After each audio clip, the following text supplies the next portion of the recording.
নায়েবে আমির এবং secretary general শহীদ মৌলানা মতিউর রহমান নিজামী, শহীদ আলী হাসান মোহাম্মদ মুজাহিদ এবং আল্লামা দিলওয়ার হোসেন সাঈদী রাহিমাহুল্লাহ, এই তিনজনকে জুন মাসের 29 তারিখ গ্রেফতার করা হয়। তাদের অপরাধ, তারা নাকি ইসলাম ধর্মের অবমাননা করেছেন। আফসোস, ইসলামের জন্য আজীবন যারা লড়াই করলেন, যাদের অনুসারীরা এখনো লড়াই করে যাচ্ছেন, যাদের অনুসারীরা জেল জুলুম শাহাদাত কবুল করেছেন, তাদেরকেই অপবাদ দেওয়া হলো তারা ধর্মের অবমাননা করেছেন। এরপরে তাদের বিরুদ্ধে আরো মিথ্যা অভিযোগ, জঘন্য অভিযোগ আনা হলো 71 সালকে কেন্দ্র করে, এবং সাজানো পাতানো মিথ্যা অভিযোগ ট্রাইব্যুনাল করে, মিথ্যা সাক্ষী জোগাড় করে তারা বিচারের নামে চরম প্রহসন করে এদেশের সবচেয়ে সম্মানিত, সবচেয়ে পরিচ্ছন্ন, সবচেয়ে সৎ, সবচেয়ে দক্ষ নেতৃবৃন্দকে ঠান্ডা মাথায় হত্যা করলেন। 5 জনকে ফাঁসি দেওয়া হলো, 5 জন জেলের ভিতরে মর্মান্তিক ভাবে তাদেরকে দুকে দুকে মৃত্যুর দিকে ঠেলে দেওয়া হলো। আর একজন রেবের অশোভন আচরণের শিকার হয়ে হসপিটালে গিয়ে দুনিয়া থেকে বিদায় নিলেন। এক এক করে প্রিয় সংগঠন 11 জন শীর্ষ দায়িত্বশীলকে হারালো। তার পাশাপাশি তাদের রক্ত পান করে তারা ক্ষান্ত হলো না, বরঞ্চ দেশের প্রত্যেকটি জনপদে আমাদের শত শত ভাই বোনকে হত্যা করা হলো। মহান মনিবের দরবারে দোয়া করি আল্লাহ তাআলা এই জুলুমের শিকার হয়ে দুনিয়া থেকে বিদায় নেওয়া আমাদের সব কয়টি কলিজার টুকরা ভাই বোনকে মহাক্কিক শহীদ হিসাবে কবুল করুন। সম্মানিত ভাই বন্ধুগণ, তাদের শাসন আমলের নাম করা নাম কালা শাসন আমলে হুঙ্কার ধমকি, জনগণের উপর অত্যাচারের স্টিম রোলার, খুন ধর্ষণ, গুম লুণ্ঠন, অপরাধ জগৎ তারা গড়ে তুলেছিলেন। তারা রাষ্ট্রযন্ত্রকে বিকল করে অচল করে দিয়েছিলেন, রাষ্ট্রের সবগুলা সাংবিধানিক প্রতিষ্ঠান ধ্বংস করেছিলেন। এক ব্যক্তির ইশারায় রাষ্ট্রকে উঠতে হবে, বসতে হবে সেই পর্যায়ে নিয়ে গিয়েছিলেন। একটা দল ছাড়া সকল দলের অস্তিত্ব ধ্বংস করার জন্য উঠে পড়ে লেগেছিলেন। শুধু জামাত ইসলামী নয়, তার সাথে অন্যান্য বিরোধী দলকে আঘাত করা হয়েছে, তাদেরও নেতা কর্মীদেরকে খুন করা হয়েছে, তাদেরও নেতা কর্মীদেরকে গুম করা হয়েছে, তাদের সম্পদের উপর আঘাত দেওয়া হয়েছে। তবে ব্যতিক্রম জামাত ইসলামী 3টা দিক থেকে। প্রথম ব্যতিক্রম হচ্ছে জামাত ইসলামের শীর্ষ যে 11 জন নেতা 1, 2 ক্রমিক থেকে 11 পর্যন্ত চলে গেলেন, এই বিপদ অন্য কোনো দলের জন্য আসেনি। দ্বিতীয় ব্যতিক্রম হচ্ছে একমাত্র দল যেই দলের নেতৃবৃন্দের ঘর বাড়ি ধ্বংস করার জন্য তৎকালীন জুলুমবাজ সরকার তারা বুলডোজার চালিয়েছিল। অন্য কারো ঘর বাড়ি ভাঙার জন্য তারা বুলডোজার ব্যবহার করে নাই। তৃতীয় ব্যতিক্রম হলো ছাত্র জনতা অভূতপূর্ব এই আন্দোলনের সময় দিশাহারা হয়ে সরকার জামাত ইসলামীকে নিষিদ্ধ ঘোষণা করে এবং তার সাথে ইসলামী ছাত্র শিবিরকেও নিষিদ্ধ ঘোষণা করে। অসৎ উদ্দেশ্য নিয়ে তারা এটা করেছিল যে এই সময় কাজ করলে জামাত ইসলাম, ইসলামী ছাত্র শিবির বিক্ষোভে ফেটে পড়বে আর তারাও তাদের সর্বশক্তি নিয়ে আকাশ পাতাল সব দিক থেকে ঝাঁপায় পড়বে। আন্দোলনের গতিপথ পরিবর্তন হয়ে যাবে, ছাত্র জনতার এই আন্দোলন ব্যর্থতার পর্যবসিত হবে।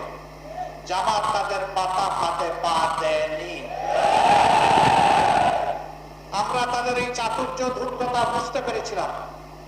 আমরা আল্লাহ তাআলার কাছে আশ্রয় চেয়েছিলাম, আমরা আল্লাহ তাআলার কাছে তৌফিক চেয়েছিলাম।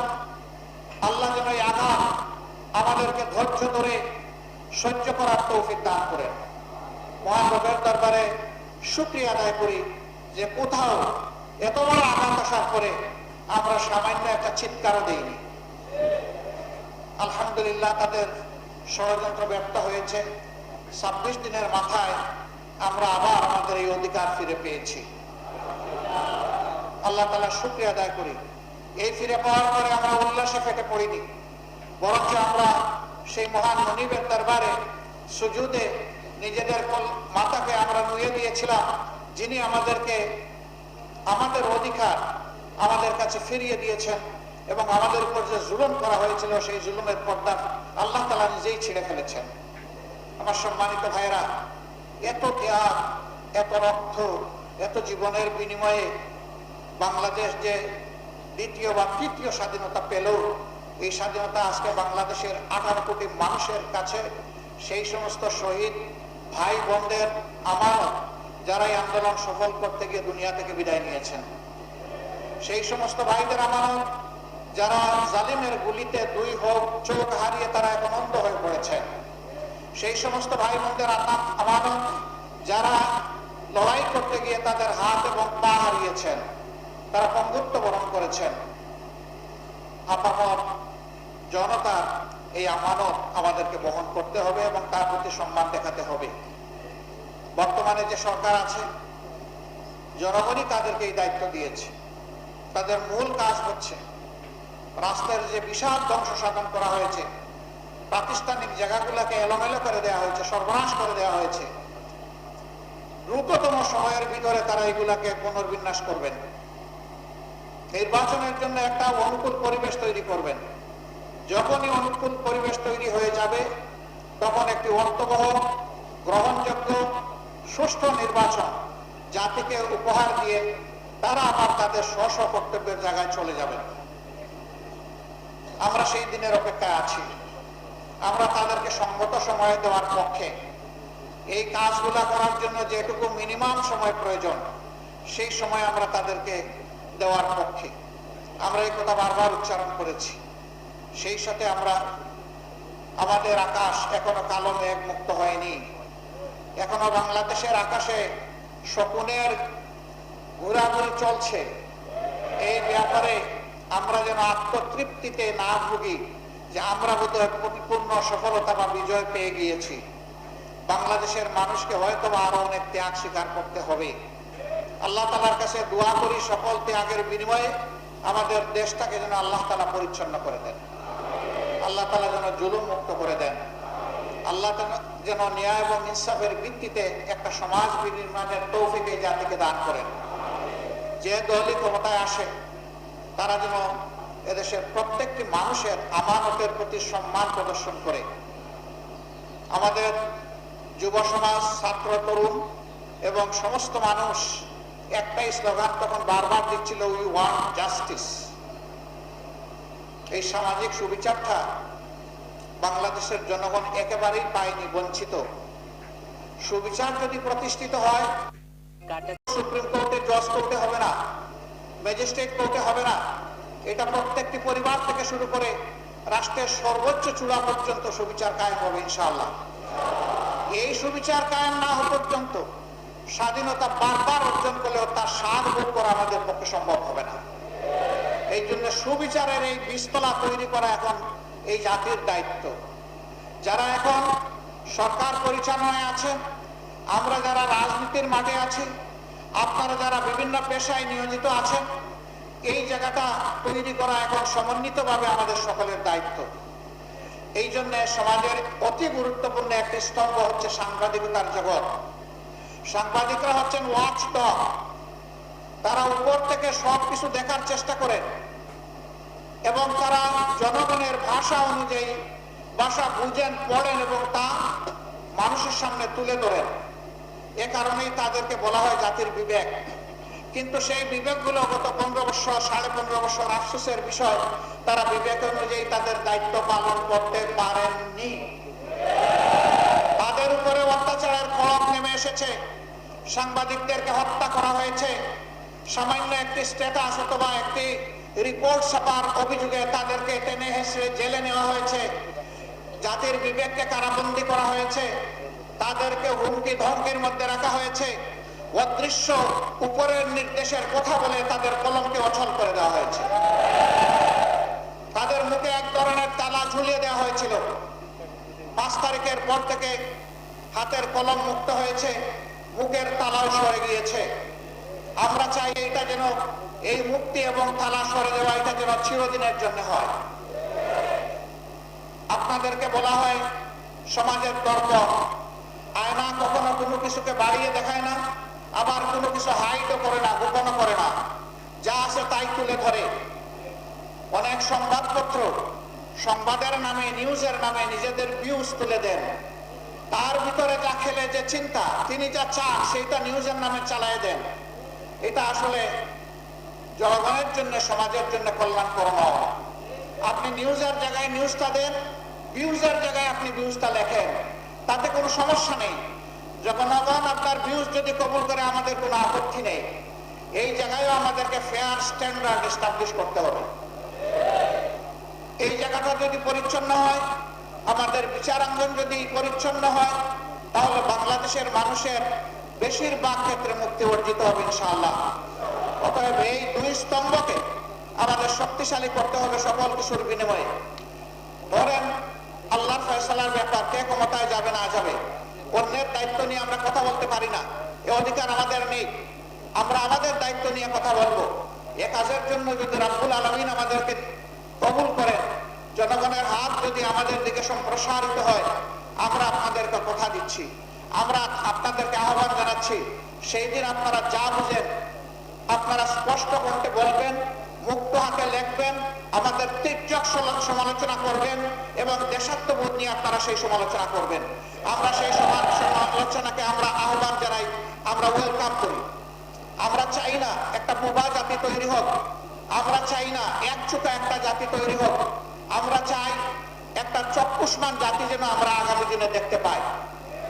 তরুণ ছাত্র বন্ধুদের প্রতি আমাদের অনুরোধ, তোমাদের বিশাল একটা কাজ তোমরা আমাদেরকে করে দিয়েছো, আমরা এই জাতি চিরদিন তোমাদের কাছে ঋণী থাকবো ইনশাআল্লাহ। বিশেষ করে যারা জুলুমের শিকার হয়ে, বুলেটবিদ্ধ হয়ে, হায়নার হাতে নিহত হয়েছে, তাদের সকলের জন্য আল্লাহ দরবারে দোয়া করি, আল্লাহ তাদেরকে ক্ষমা করুন, আল্লাহ তাদের শাহাদাত কবুল করুন। যারা বেঁচে আছে আল্লাহ তাআলা তাদেরকে সুস্থতার নিয়ামত দান করুন। তোমাদের প্রতি আমাদের অনুরোধ, তোমাদের নিজেদেরকে গড়তে হবে, শিক্ষা প্রতিষ্ঠানে ফিরে যেতে হবে এবং আগামী দিনের কারিগর হিসাবে নিজেকে প্রস্তুত করতে হবে। এবার তোমরা জাতির জন্য যে ত্যাগ স্বীকার করেছো, এইটাই যেন জীবনের শেষ ত্যাগ স্বীকার না হয়, বরঞ্চ এটা যেন শুরু হয় এবং জীবনের শেষ মুহূর্ত পর্যন্ত তোমরা যেন জাতিকে কিছু দিয়ে যেতে পারো।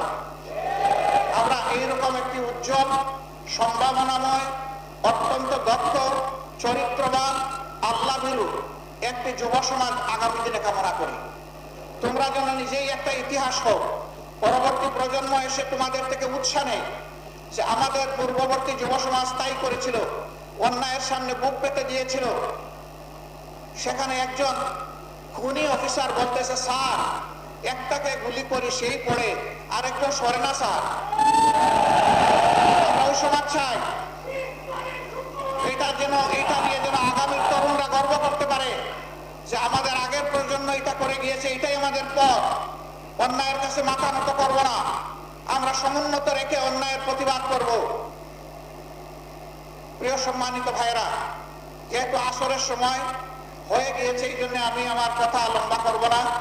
আমি সকলের প্রতি অনুরোধ করব, আসুন পরম বিচক্ষণতা, সতর্কতা এবং ধৈর্যের সাথে আগামীর পথ চলি।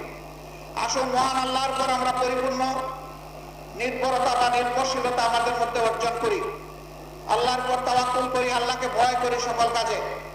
আমি একটা সুন্দর সমাজ চাইব, নিজেই আমি সুন্দর হব না, এটা হতে পারে না। সংশোধন আমার থেকে হতে হবে, আমাকেই মেলে ধরতে হবে। এই দেশে যারাই হিন্দু, মুসলমান, বৌদ্ধ, খ্রিস্টান যারাই বসবাস করে সবাই বাংলাদেশী, সবাই এদেশের সুনাগরিক, এদেশের গর্বিত নাগরিক। তাদের সকলের প্রতি আমাদেরকে শ্রদ্ধা প্রদর্শন করতে হবে, তাদের হকের প্রতি আমাদেরকে সজাগ থাকতে হবে। নিজ নিজ কর্মক্ষেত্রে উদাহরণ পেশ করতে হবে যে এখনো পরিচ্ছন্ন হাতের কিছু মানুষ এই দেশে জীবিত আছে এবং বাকিদেরকে পরিচ্ছন্ন হতে হবে। এই বাস্তব শিক্ষাটা সমাজে তুলে ধরতে হবে। যদি পেশার দক্ষতায় এবং দায়িত্ব পরায়ণতায় আমরা যদি একটা মডেল পেশ করতে পারি, পথ হারাই জাতি ইনশাল্লাহ পথ ফিরে পাবে। আজকে সবগুলা চেয়ার, সবগুলা গদি নষ্ট হয়ে গিয়েছে, অপবিত্র হয়ে গিয়েছে। এইগুলাকে পবিত্র অবশ্যই আমাদেরকে করতে হবে ইনশাআল্লাহ। এর জন্য ওই ক্ষমতা দখলের বা গদি দখলের লড়াই আমাদের কাজ নয়। দক্ষতার জায়গায় নিজের দক্ষতা ফুটিয়ে তুলতে হবে আন্তরিকতার সাথে। আল্লাহ যেন এই তৌফিক আমাদেরকে দান করেন। আল্লাহ রাব্বুল আলামিনের দরবারে আবারও শুকরিয়া আদায় করছি। এক মাস আগে যা কল্পনা করিনি, আল্লাহ তাআলা নিজেই তার কুদরতি খাজানা থেকে এই জাতিকে একটা মহা উপহার দান করছে। রাব্বুল ইজ্জত, তোমার এই মেহরবানি শুকরিয়া আদায় করার শক্তি আমাদের নেই। তারপরে তোমার সেখানে ভাষায় বলবো আলহামদুলিল্লাহ রাব্বিল আলামিন। হে আল্লাহ, তোমাকে ভয় করে চলার তৌফিক আমাদেরকে দাও। প্রিয় দেশ এবং জাতিকে ভালোবাসার শক্তি আমাদেরকে দাও।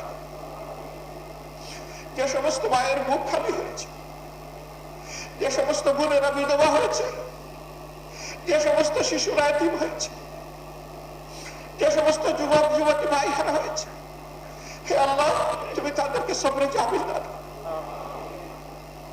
এই প্রত্যেকটা পরিবারের প্রতি তুমি খুশি দাও। এখন যাদের উপরে রাষ্ট্র পরিচালনার দায়িত্ব আছে, তারা যেন কখনো এই জাতির আশা আকাঙ্ক্ষার বাইরে চলে না যায়, তাদেরকে সেই শক্তি দান করো। তাদের তাদের কারণে যেন আবার নতুন করে এই জাতির ক্ষতি না হয়, তাদেরকে তুমি হেফাজত করো। সকল চ্যালেঞ্জ ঐক্যবদ্ধ জাতি হিসাবে আমাদেরকে মোকাবেলা করার শক্তি তুমি দান করো। সর্বাবস্থায় আমরা তোমার সাহায্য চাই। হাসবুনাল্লাহু ওয়া নি'মাল ওয়াকিল, নি'মাল মাওলা ওয়া নি'মান নাসির। আসসালামু আলাইকুম ওয়া রাহমাতুল্লাহ।